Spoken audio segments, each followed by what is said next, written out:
So first video we're finna go react to is DDG Just Embarrassed His Worst Enemy. I have no idea what this video is about. I guess this is about DDG and Brucedropemoff. One person fell off, one person became one of the top 10 screamers. You feel me? So congrats to DDG becoming top 10 screamer. I'm sorry to Brucedropemoff from falling off because he was on some narcissistic shit. You feel me? Sometimes it goes like that. Life gotta humble you for you can get up and get back on your grind. But it's never too late. You feel me? You ain't down and out.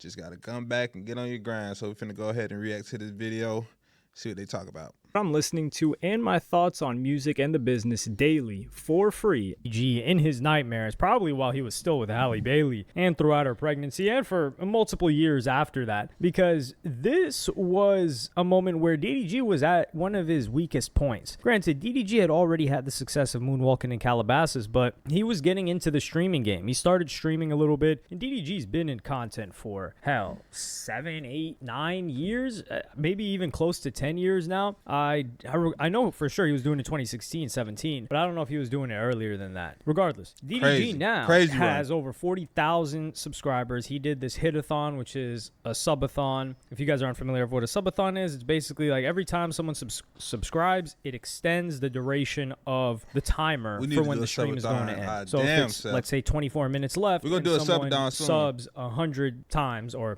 gifts 100 subs, and each sub is 3 minutes. It depends on the creator. Then it would be extended 300 minutes. Because I know not everyone follows that whole kind of thing. And that was popularized in our niche, I would say, by Kai Cenat. Although subathons have been a thing in the broader Twitch community for years and years and years before anybody, before Kai Cenat did it. Brucedropemoff now, unfortunately for him, if you guys remember, Kai Cenat had broken up with him. They stopped messing with him. Your Rage had his issues with him, and Brucedropemoff was kind of in this unique position where he was the bridge between two sides of Twitch. And that boy was him before all this shit happened. I'm not necessarily say I like Bruce or I watch Bruce, but I've watched Bruce develop, if that makes sense. Because, and this is about DDG, so we'll circle this back to a little bit. Bruce. If you want to hear more about Bruce, wait till the end. So DDG, the reason why I have so much respect for this guy is that he is similar to Sneeko in the sense that, man, these guys just won't quit. It's like people get banned. I mean, Sneeko suffers more bans, but no matter how much hate, no matter how much clowning, no matter how long they're the joke for, sometimes it's flavor of the month. Sometimes it's for a week. That's how you gotta be, bro. That's the only way you can keep winning. End. DDG was the butt of the joke for 6 months. You gotta fight through it. DDG has lost beefs. I'm gonna play you guys this other clip right now where DDG was getting straight clowned by Brucedropemoff, who Brucedropemoff is nowhere to be found right now. He got that kick deal. I'm pretty sure he ran up a bag off of that. And he had I don't know if he had a falling out with Aiden, but he got banned on Twitch for crashing out, saying some wild, I think it was like racist stuff, just stuff that you're not supposed to say on Twitch. He got permanently banned on there, and then I think he got unbanned, or he started streaming on an alt, and then he's been MIA from streaming, and his girlfriend or ex-girlfriend was seen with FaZe Banks, and FaZe Banks and him had their issues, so that was a very low point for him, and some people believe he deserves it. I just see these people as people, and people make mistakes. So I'm gonna play you guys definitely that. People I'm playing, but look, listen. Where you come from. Let's say you and DDG never had a conversation before, right? I just hit 30K subs. DDG still at 700. Damn, that's crazy. You see what I'm saying? Okay, listen. That's crazy. I have a question. But I'm saying, beyond the streaming, I'ma see this. See what he doing, bro? Like, hold on. That boy tripping. Bruce, I have a question for you. I remember this screen too. I remember this shit. Oh my God! Now look, appreciate y'all so much, man. Funny how the tables turn, chat. Funny how the tables turn. W gifted. I don't even think that boy Bruce ever even hit 40K. That's the crazy thing about it. Crazy. How's it feel? Oh my God. How's it feel? Bro, that snake feels great. What is zoomed in on? W40, man. Appreciate y'all so much, man. So in this video, DDG's in the lower position. DDG's got 700 subs. He just started streaming. And this is the thing. People assume fame translates. You want to know how fame doesn't translate? T-Pain was streaming for years on end before people really started watching. I remember, I wouldn't consider myself a Twitch historian, but I've been on the site for close to 15 years, at least 14 years, browsing here and there. And I would say from 2015 onwards, I really know most of the intricacies of the different communities within Twitch and what happens within them. So for somebody, look at like T-Pain. I remember browsing through Twitch. I'm like, yo, T-Pain streams, and he was streaming a game at that point. It's a lot of celebrities stream, bro. Viewers, and some people will be like, well, this guy's so famous. How come he doesn't? There's a lot of celebrities that stream, bro. Like for real. But this shit is a real talent, and this shit is a real grind. So if them motherfuckers ain't consistent or being entertaining on this shit, bro, they don't care how many movies you been in, how many TV shows, how many platinum records you got. If you ain't being funny, they ain't tuning in and watching you, bro. They'll give you some followers. You'll get a few views, but you got to really turn up on this Twitch shit. Have that many people. If they were to book them for a concert, a bunch of people would show up. Well, how the hell are you going to get the people to Twitch? That's the thing. So with DDG, he had always been on Aiden Ross streams, so he would appear on Aiden Ross streams. Yeah. He was cool with Zias and Bilu, who weren't streaming at that point in time. They're streaming now. So DDG understood the value of content, and he had been ahead of the game a lot. When it comes to content creation trends, he's up on it. That's why he started streaming. I don't necessarily think the guy loves streaming. He definitely loves money, and he definitely loves to be famous and be in the mix. Niggas like being relevant, bro. I wouldn't say in drama. Relevancy is a currency, bro. You gotta understand that. Enjoys real beef. Relevancy is a currency, bro. If you stay relevant, you gonna stay getting money. If people forget about you, why is somebody booking you? You're not trending. You're not in the algorithm. If I search your name, people is not searching or looking for you. The more people search and look for you, good or bad, the more relevant you stay, that's the more bookings you gonna get, bro. That's the name of the game in this social media shit, for real. Beef. But it was basically a real beef with Brucedropemoff because he was trying to destroy DDG's reputation and turn him into a joke. And DDG's lost beefs in the past. People will say he lost the beef to Soluminati. Soluminati was like another YouTuber that was more in the 2K space who used to make fun of DDG. He's the guy that started the doo-doo garbage meme. And in this scenario, I personally believe that Soluminati won the beef, but I just think it's two different personalities. Like Soluminati was saying that DDG just wants to be famous and successful and all he cares about is money and vanity. And Soluminati doesn't care about that. So when you're not competing in the same vein or in the same lane, it's very difficult to choose like, okay, this guy won. It's more so of a value set. So if you don't really care about these material things and fame, you're probably going to side with So. If you do, and you're like, oh, I got more money than you, that's an argument winner for some people, then you're more likely to side with DDG. Although there was money don't make you real, bro. So that money ain't everything. It don't make you the realest. Got with that was Soluminati's girl, but we're not going to get into that whole thing. So Brucedropemoff, this is evidence that just because someone's winning at a moment does not mean that they will continue winning. And this is why I really, really am against knocking someone that they will continue off. Repeat that again. This is evidence that just because someone's winning at a moment does not mean that they will continue winning. And that's something y'all gotta always remember, bro. Life is about ups and downs. So be careful how you talk to people when you up, bro.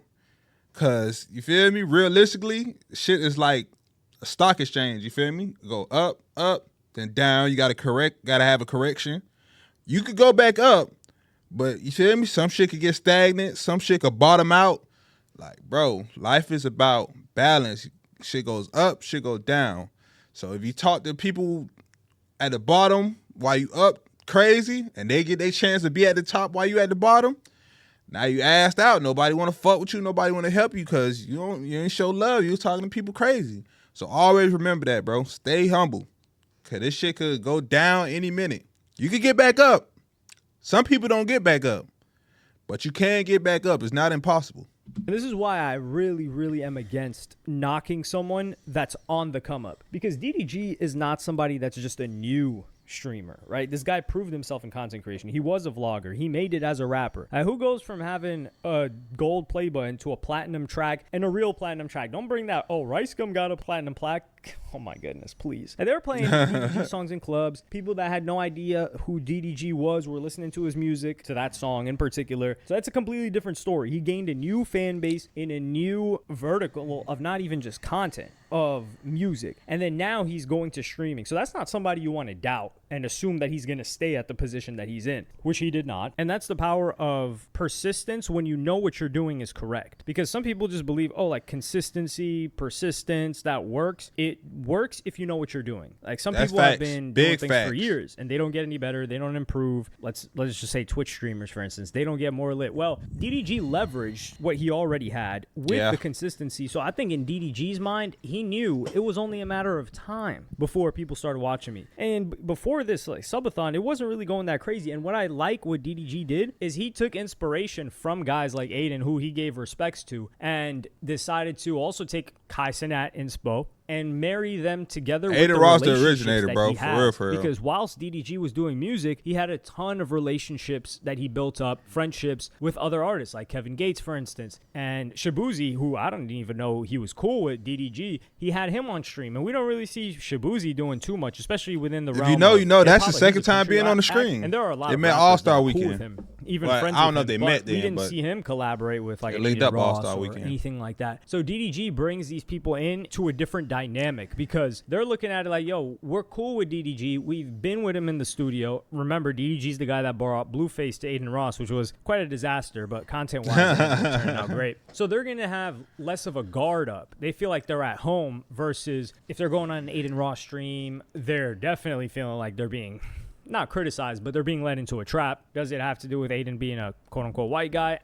Potentially. But even with the Kai Cenat, I think they feel like they're under the spotlight, and a lot of people are watching them, and they don't know Kai Cenat. Maybe they watch him now, but I'm talking about when he first got lit, and he wasn't just an entertainer. I would say he's like a general entertainer where everybody within hip-hop knows him, has seen enough of him to be like, okay, I like this guy, I don't like this guy. I know what to expect, what not to expect. Versus early on, he may have been super, super popular, but they didn't know why, they didn't know how, and they didn't know with who. So DDG, I have to congratulate the guy. Like, to still be doing music and, well, he's not doing the music that great, let's be real. Well, he did have that song Pink Dreads that they had to take down. Why that boy with the hating out of nowhere? Resolution to it. But he just That's pushed crazy. past that, which just goes to show you that the guy's on a mission. He's not letting any setback hold him down for too long. And that song was a very, very big moment for him this past like 6 months or so. He's not doing it good. Circle back to Brucedropemoff. Why I like the Brucedropemoff and his position, I would say,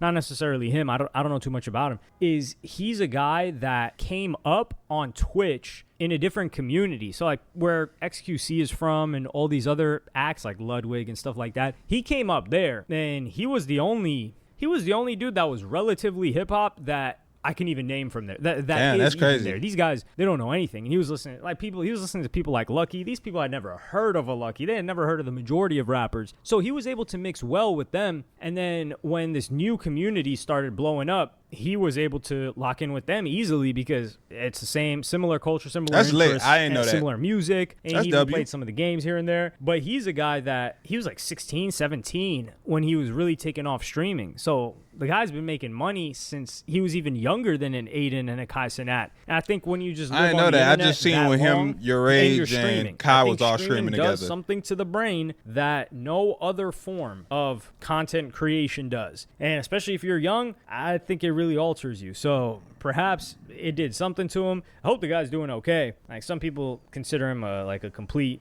D-bag, a-hole, but hey, I don't know the guy. He may very well be that, but for someone to take such an extended break, either he's balling out and enjoying himself, or he's down bad. And you don't want to see somebody down and out, especially if they didn't do anything that boy to me. down if they did bad, something bro. to me, I'd want to see them worse than down and out. I'd never want them to come up for air. Not metaphorically speaking, of course. Career. I mean, it's easy for him to get back right, bro. But W fucking video.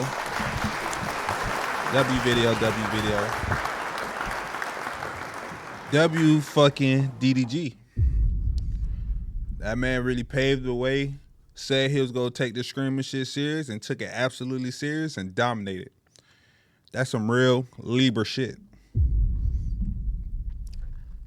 For some reason, when I see Libras grinding and doing shit, matter of fact, Brucedropemoff a Libra. All the successful people, all the people who are ambitious and be grinding, really Libras. And I like seeing that shit. That give me hope. I'd be like, yeah, I know I'm doing the right shit. All the creative people be Libras, like, you feel me? It be other Zodiacs and shit like that, but the ones I really fuck with be Libras. But yeah, man, shout out to DDG, man. He really got that shit done. Shout out to the Subathon. Very entertaining. Hope you could top the next one. That's what it's about. You feel me? You did it once, but can you do it twice? Now everybody go want to see. So W video.